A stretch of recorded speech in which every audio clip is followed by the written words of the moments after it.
En attendant la nouvelle saison d'Amis, nous vous proposons d'écouter la deuxième partie du live enregistré au hasard ludique. Anaïs et Marie ont testé leurs connaissances sur la saga Harry Potter, puis ont répondu aux questions des spectateurs. Bonne écoute. Alors, on passe à la partie super méga fun de ce podcast. J'ai décidé de faire passer un test à Marie pour voir si elle est vraiment, vraiment experte d'Harry Potter ou pas. Mais je n'ai jamais dit que j'étais vraiment, vraiment experte d'Harry Potter, donc je veux juste rappeler ça. Non, mais tu viens juste d'enregistrer 8 épisodes de podcast sur le sujet. Toi aussi. Oui, mais bon, moi, tout ce que je fais, c'est des blagues et dire j'ai rien compris. Et donc, comme je ne connais rien à Harry Potter, j'ai recruté l'aide d'une amie qui est ici, qui s'appelle Elena. Et qui est Ah oui, je savais pas que tu avais été aidée. Là, maintenant, j'ai vraiment très peur, en fait. J'ai gardé la surprise exprès parce que je savais que ça allait te faire peur. Mais non, elle avait mis des questions, je savais que tu connaissais la réponse, donc je les ai enlevées. Mais je les garde pour la fin si vraiment tu galères, mais t'inquiète pas, je pense que tu vas t'en sortir. Mais non, je pense que ça va être très dur. Encore une fois, j'ai pas relu les livres depuis très longtemps, à part 3 que j'en ai relus là, mais sinon... Oui, c'est ça, j'allais dire tous les soirs, tu me dis que t'es en train de relire les livres. Non, c'était... Oui, mais ça, c'était pour faire genre, je travaille. Ah, d'accord, ok. Donc... T'es prête? Oui. Quelle est la date de naissance de Harry Potter? Eh ben, c'est le 31 juillet, non? Quelle année? Oula, c'est dans les années 80. Alors, attends, ça se passe en 97 à la fin, il est... Et il a 17 ans. Vous l'aidez pas, hein? Donc, à mon avis, c'est en 80. 31 juillet 1980, bravo. Je pense à lui tous les 31 juillet. C'est trop bien, je suis trop Jean-Pierre Foucault, là.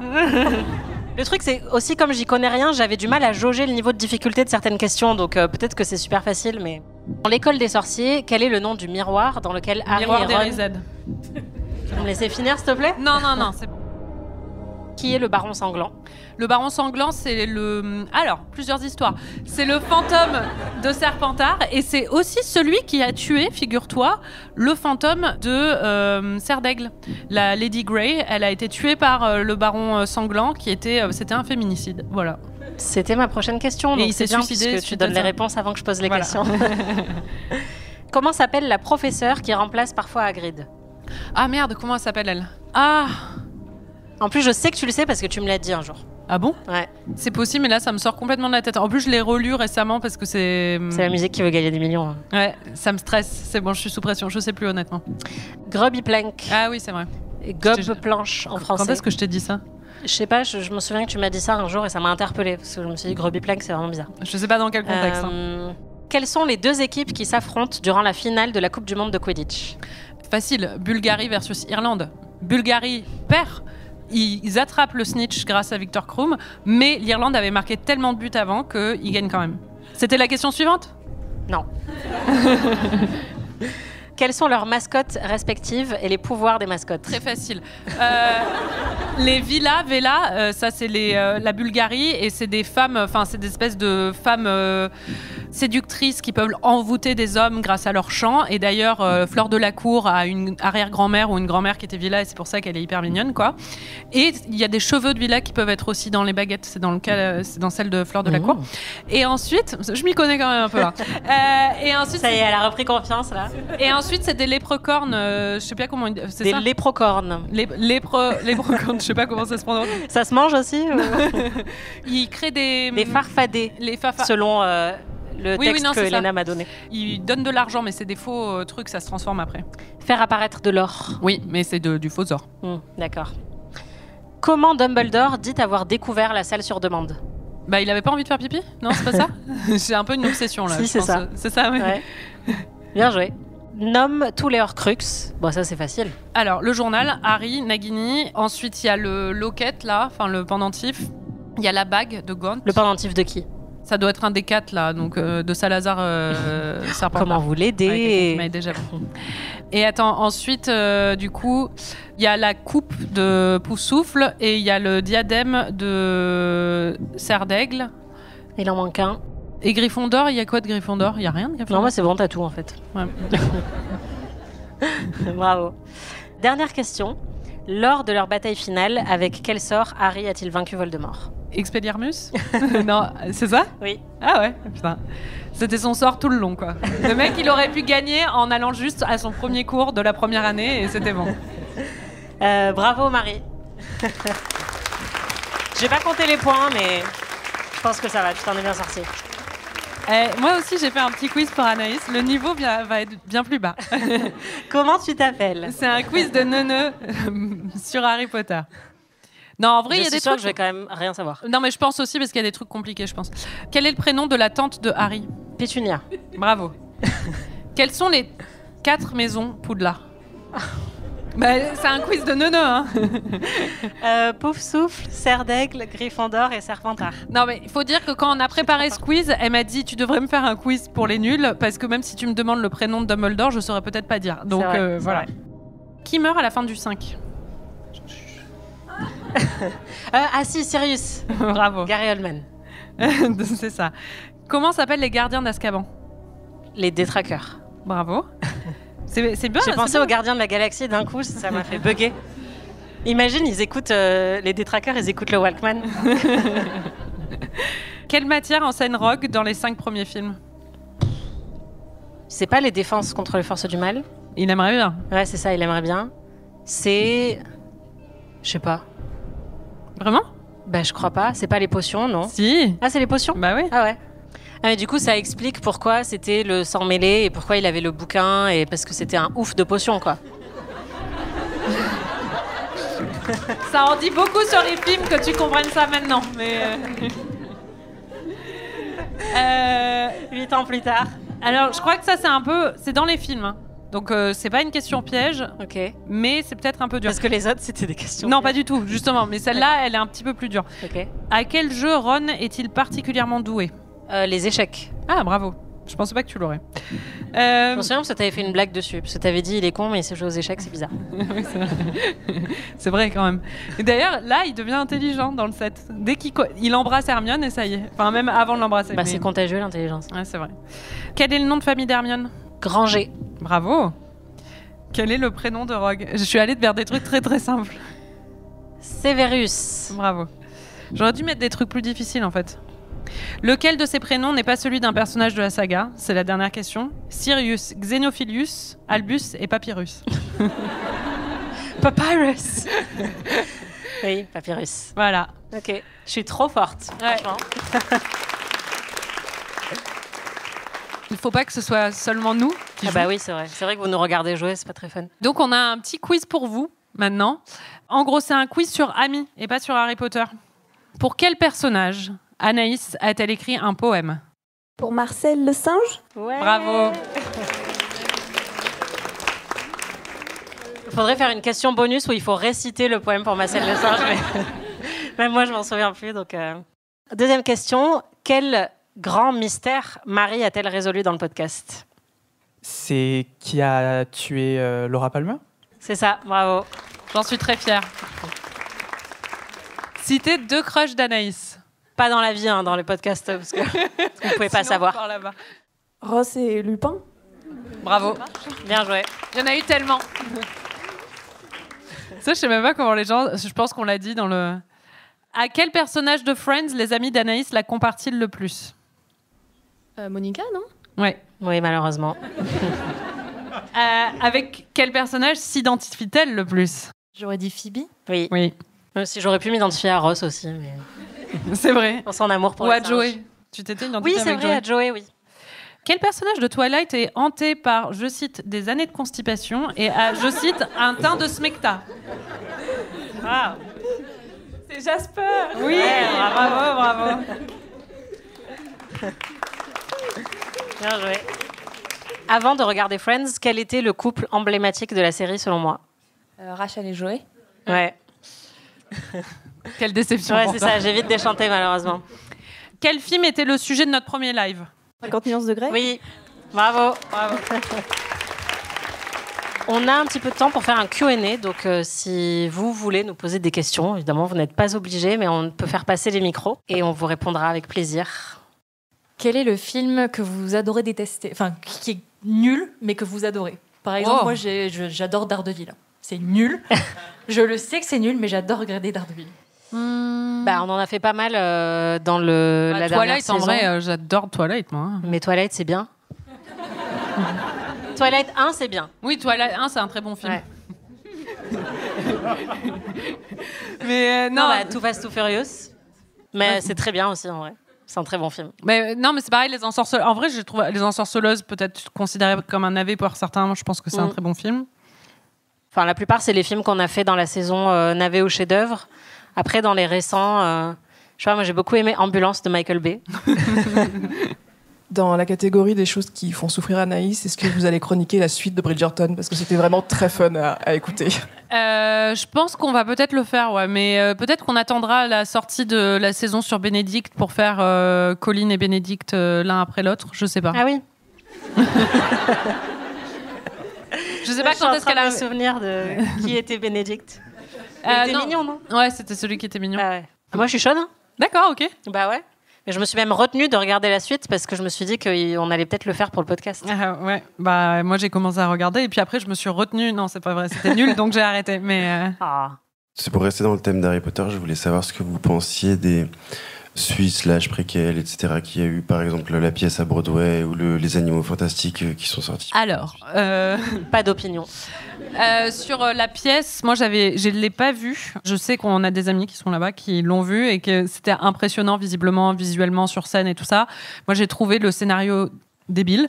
J'aime pas quand on revisite des œuvres a posteriori pour y ajouter des choses alors qu'elles sont parfaites en elles-mêmes. Et pour le coup, là, vraiment, avec cette pièce de théâtre, c'était absurde, quoi. Enfin, que Voldemort et Bellatrix aient eu une liaison juste... non, merci. Et puis en plus, c'était... I can ship it. Non. Et puis en plus, c'est écrit vraiment comme une fanfiction de bas étage. Enfin, j'ai vu des fanfictions mieux écrites que ça. Donc ça m'a un peu dérangée. En général, je suis d'avis que J.K. Rowling aurait dû arrêter de parler publiquement après la publication du 7. Donc vraiment, je pense que là, tout ce qui est arrivé après les Animaux Fantastiques, c'est même pas elle qui a écrit le truc, mais on sent vraiment que c'est une machine pour Warner Bros à faire de l'argent. Moi, en fait, si j'ai une opinion sur les Animaux Fantastiques, parce que je suis allée le voir, je sais pas pourquoi, et j'ai pas aimé. Voilà, moi non plus, j'ai pas aimé. Moi, j'ai vu que le premier, et puis après, j'ai laissé tomber, mais j'étais pas fan non plus. Enfin, je trouve ça un peu opportuniste en fait, et pas. Pour moi, c'était un peu le début de la fin, toutes ces adaptations. C'est comme Pottermore, au début, j'adorais, parce que comme j'étais fan, mais au bout d'un moment, j'en pouvais plus d'avoir des nouveaux détails à chaque fois. Enfin, laissons ces personnages tranquilles, quoi. Et surtout, ne touchons pas à l'intégrité d'une œuvre. Bon, après, elle fait ce qu'elle veut, c'est son œuvre, mais c'est juste, en tant que fan, ça m'a toujours un peu heurté, voilà. Bonsoir. Moi, j'ai commencé le podcast avec Harry Potter, donc trop bien. Cool. Et j'avais une petite question qui va même dans le sens sur les suites, les préquels. Est-ce que vous attendez quelque chose de la série Harry Potter? Et deuxième question, est-ce que tu as une théorie autour des personnages d'Harry Potter que tu apprécies particulièrement, une théorie qui a été évoquée par les fans? Une théorie que je n'apprécie pas, c'est Hermione et Malfoy. Mais... Je connaissais pas, moi. Ah bah oui, alors là, bienvenue dans le monde de la fanfiction Harry Potter. Il y a eu énormément de fanfiction. Je vois qu'il y a des fans ici, là. Mais Hermione et Malfoy, en plus, dans la vraie vie, Emma Watson avait dit qu'elle avait un crush sur Tom Felton et tout ça, donc ça a alimenté le truc. Mais sinon, par rapport à la série, oui, moi, ce que je me suis toujours dit, justement, parce que j'étais assez déçue des films en général, et surtout quand on est un peu obsédé par les livres, il y a plein de trucs qui manquent et tout ça. Et surtout, moi, ce que j'aime le plus dans les livres, c'est les moments de quotidien. C'est pas forcément l'intrigue ou les moments d'aventure, mais c'est quand ils vont en cours le matin, quand ils prennent leur petit déjeuner et qu'il y a les hiboux qui arrivent et qui ramènent le courrier. Enfin, tous ces petits détails, je trouve ça, c'est ce qui fait pour moi le charme des films, des livres, et qui fait que j'aime m'y replonger. Et en fait, les films en sont pas mal dénués parce qu'ils n'ont pas la place de se plonger là-dedans. Donc, je me suis toujours dit qu'une série, ce serait mieux. Et en plus, ça ferait genre 7 saisons. Ça correspondrait parfaitement. Après, est-ce que j'en attends beaucoup? C'est-à-dire que c'est HBO Max, donc ça peut être bien en vrai. C'est toujours difficile d'avoir des castings d'enfants quand même. Ça peut être un peu...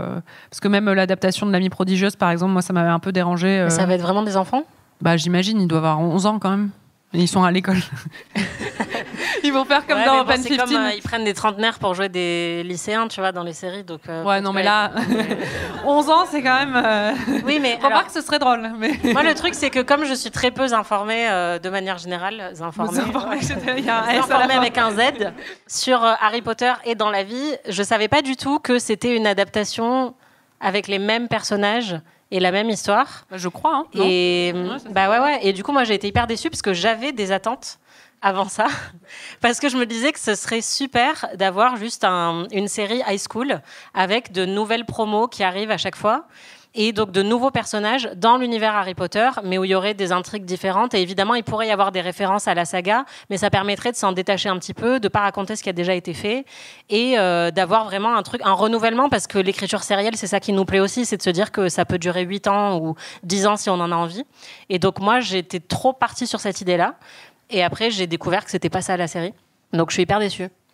Mais du coup, dans ce contexte-là, j'imaginais qu'ils auraient 14 ans. Enfin, tu vois, qu'on n'était pas obligé de commencer par Harry Potter qui a 10 ans, qui arrive à l'école, quoi. Ouais. Non, moi, je suis contente qu'ils reprennent l'histoire, c'est bien. Qu'ils ne commencent pas à inventer des trucs. Mais qu'ils la reprennent bien, voilà. La réac de Harry Potter. Ouais, totalement. Alors, sur ça, oui. Salut, moi j'aime beaucoup vos 2 podcasts, Pic TV aussi, et ce que je trouve très chouette dans Ami, c'est qu'il y en a souvent l'une des 2 qui fait découvrir à l'autre un film qu'elle aime beaucoup, même si elle le trouve pas très bon, mais en tout cas, voilà, il lui plaît énormément, alors que l'autre subit un peu, et donc chacun défend son point de vue. Je voulais savoir si, en discutant, ça vous est arrivé de changer un peu d'avis par rapport au regard que vous aviez à la base sur le film, parce que je trouve que votre force, c'est vraiment que vous nous donnez envie de redécouvrir les films, vous nous donnez une nouvelle lueur sur le film, enfin un nouveau regard, et ça nous donne envie de le redécouvrir et de le voir différemment. Est-ce que ça vous est déjà arrivé ? Passer d'un avis négatif à positif, par exemple, je suis pas sûre. Après, moi, j'ai eu beaucoup de surprises sur les films romantiques où je partais avec un a priori très négatif, et j'ai été quand même touchée par pas mal de films. Je réfléchis, j'arrive plus à y penser, mais je crois qu'il y avait un film romantique que j'aimais beaucoup et tu l'as vu et tu l'as démonté. Et après, c'est vrai qu'il est nul. Le patient anglais. Bon, le patient anglais, je savais qu'il était un peu long quand même. Mais non, il y en avait un autre, je sais plus lequel c'était, que tu avais complètement.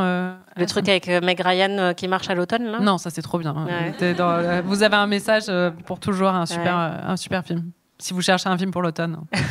Bah, moi, j'avoue que maintenant, j'ai honte d'aimer Blair Witch à cause de Marie. Et tu devrais. Parce que tu l'as tellement défoncé que je me suis dit, mais c'est pas possible, je vais avoir les pires goûts de la Terre pour avoir peur devant ce film. Moi, ce qui a changé, c'était pas forcément mes goûts. Enfin, c'est vrai que parfois, je vois les choses différemment, ou certaines scènes, ou des choses comme ça, ou certains personnages.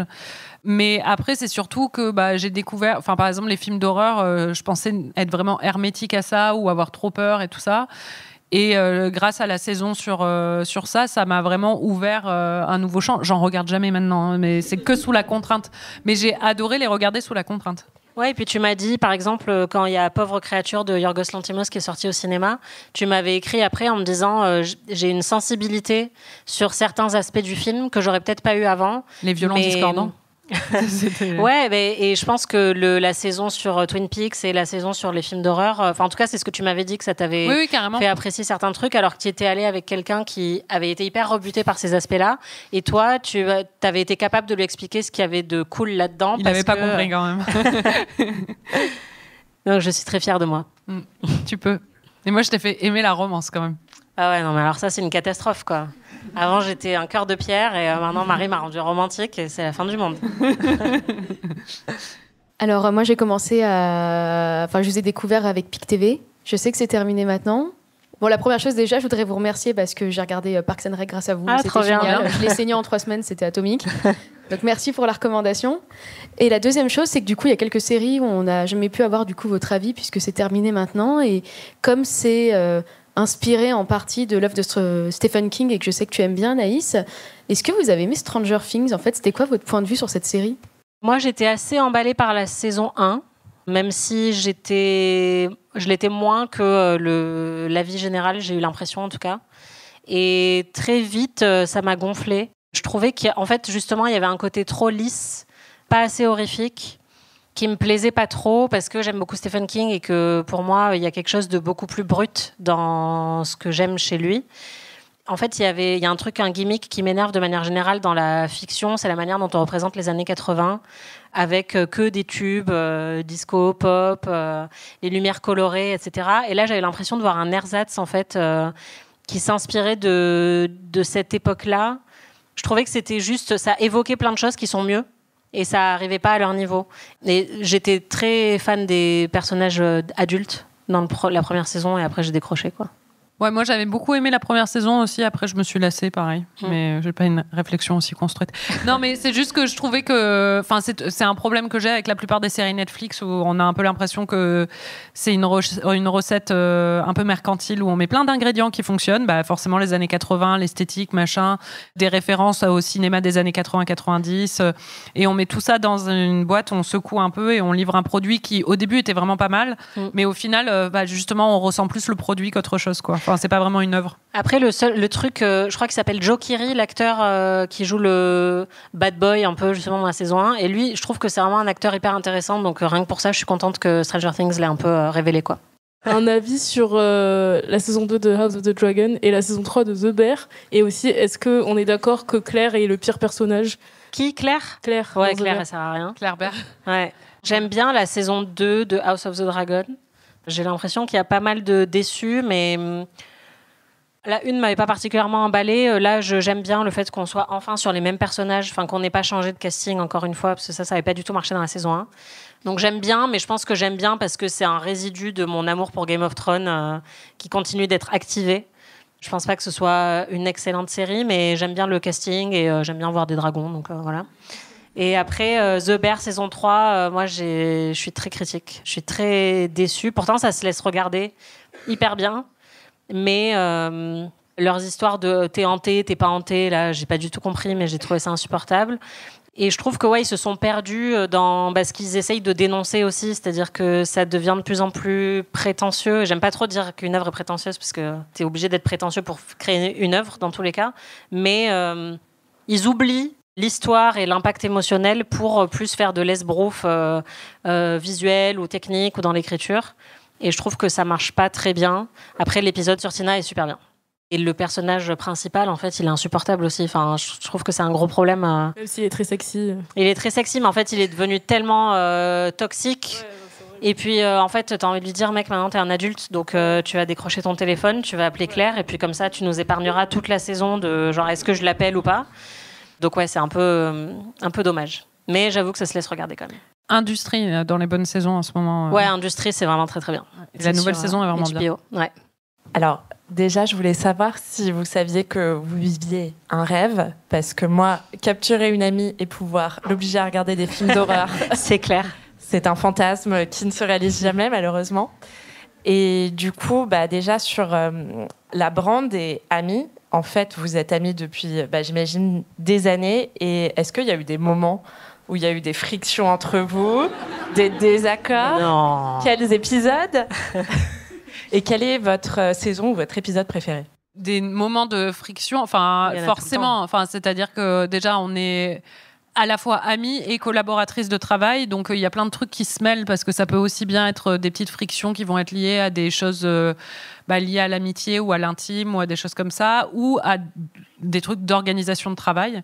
Après, je pense que là où on a toujours été bonnes, très vite, on a travaillé ensemble parce qu'on s'est rencontrés pendant nos études.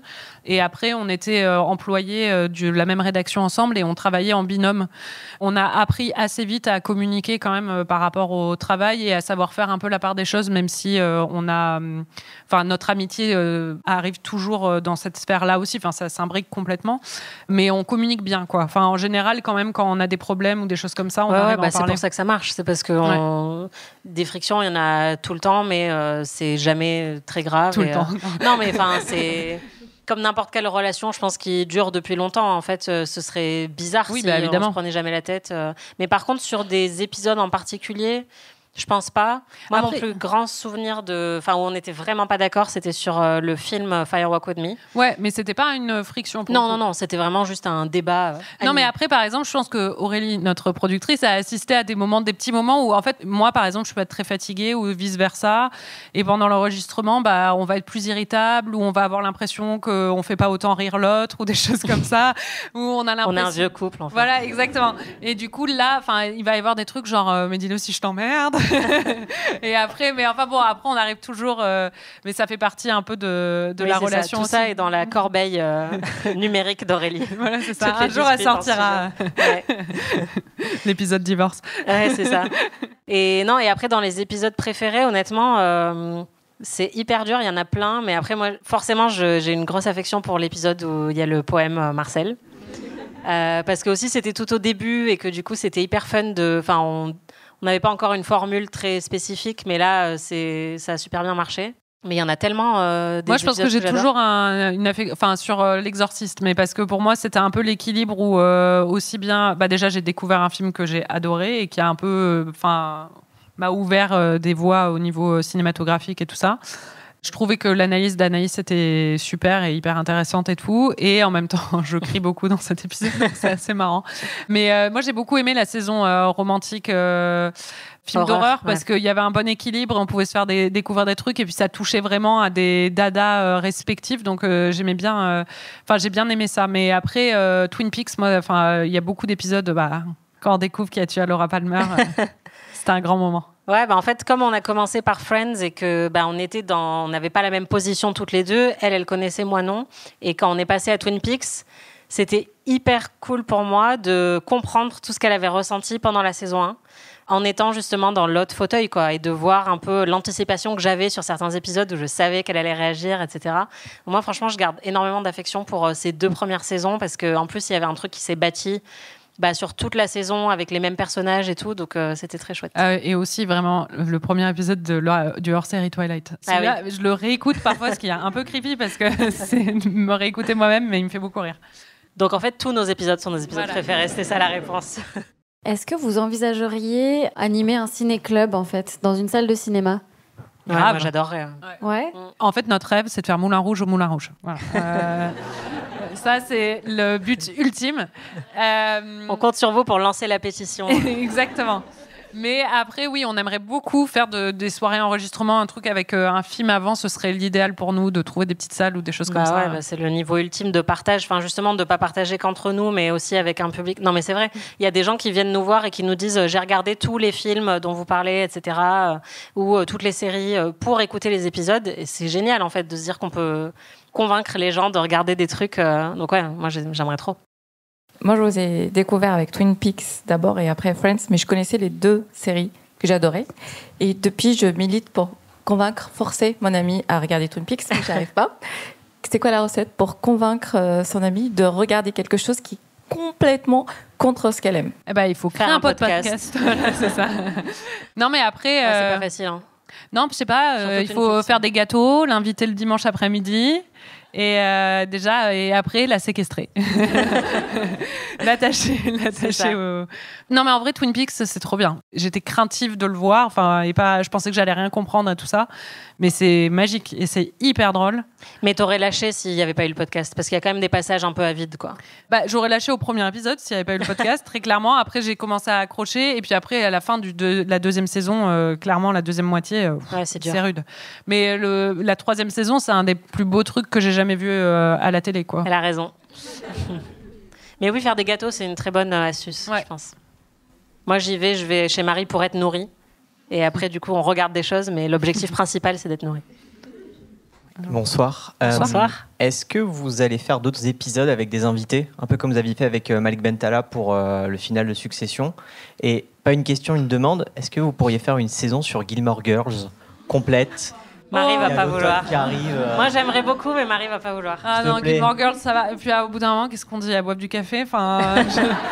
Je sais pas. J'aime bien Gilmore Girls. Non, en plus, j'aime bien l'atmosphère de Gilmore Girls, mais en parler plus d'un épisode, moi, c'est. Je me suis remise là. Je suis encore en train de faire un rewatch en ce moment. Ça y est, c'est l'automne qui arrive. Il y a d'autres trucs en automne, en fait, que vous pouvez regarder. Non, je sais pas. On en a parlé dans un épisode de Gilmore Girls. On en a parlé dans un épisode de Pic TV. Mais faire un recap entier, comme on a fait pour Friends et Twin Peaks, en fait, on s'est posé la question sur quelle série on pourrait faire, et c'est très difficile parce que déjà l'élément de découverte, on l'a plus tant que ça parce que c'est notre job à toutes les deux, donc on a quand même vu pas mal de séries. Et celle-là, on l'a vue toutes les deux. Donc, il n'y aurait pas le truc de je te fais deviner, je te fais découvrir, etc. Après, il y en a une qu'on a vue toutes les deux et qu'on ferait bien en saison. Oui, Buffy. Oui, mais bon, Buffy, on sait qu'on part pour 5 ans de podcast. Mais ouais, non, Gilmore Girls, je ne suis pas sûre qu'on le ferait comme ça. Parce que c'est vrai que même moi qui suis fan, au bout d'un moment, c'est un peu répétitif. C'était quoi la première question? Et oui, il y avait une première question avant ça. Éventuels invités à l'avenir. Ah oui. Je pense que c'est un truc qu'on aimerait bien refaire. On avait adoré aussi avoir Xavier Lacaille. On aimerait bien le faire revenir aussi. En fait, Malik Bentala aussi, on aimerait bien le faire revenir. Et faire venir aussi de temps en temps des filles. Oui, des femmes aussi, ouais. Et puis des techniciens. Enfin, moi, j'avais adoré faire l'interview des chefs des effets spéciaux de Twin Peaks The Return et faire venir des techniciens, genre monteurs, ingé son, lumière, etc. Je trouve que ce serait super cool sur certains films où il y a vraiment quelque chose à raconter là-dessus. Donc, j'espère. Voilà.